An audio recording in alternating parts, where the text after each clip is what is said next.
السلام علیکم، آپ دیکھ رہے ہیں سٹی 11 نیوز پاکستان HD۔ خبر شامل کرتے ہیں نوشیروادی سون سے۔ ہمارے نمائندہ ملک زاہد فاروق اوان کی رپورٹ کے مطابق مرکزی جمعیت الحدیث والحدیث یوتھ فورس کے زیر اہتمام تحفظ نظریہ پاکستان و تحفظ ناموس صحابہ کانفرنس کا انعقاد کیا گیا، جس میں ملک بھر سے جمعیت الحدیث والحدیث یوتھ کے مرکزی قائدین نے شرکت کی۔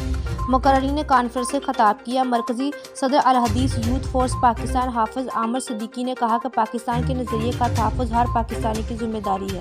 مسلمان اسلام کے نافذ کے لیے بنایا گیا اور پاکستان میں اسلام کا نظام لانے کے لیے الحدیث یوتھ فورس کے نوجوان کا دستہ بازو بن کر اس عظیم مشن کو کامیاب بنانے کے لیے ہر پاکستانی کو اپنا کردار ادا کرنا چاہیے۔ حافظ سلیمان اعظم سیکرٹری جنرل الحدیث یوتھ فورس پاکستان نے حکومت وقت سے مطالبہ کیا ہے کہ صحابہ کرام رضوان اللہ اجمعین کا ادب احترام ہمارے ایمان کا حصہ ہے۔ آخر میں میزبان کانفرنس سینئر نائب صدر الحدیث یوتھ فورس پاکستان میاں بلال طارق نے مہمانوں اور ضلع انتظامیہ خوشاب کا شکریہ ادا کیا۔ مزید خبروں کے لیے دیکھتے رہیے سٹی 11 نیوز پاکستان HD۔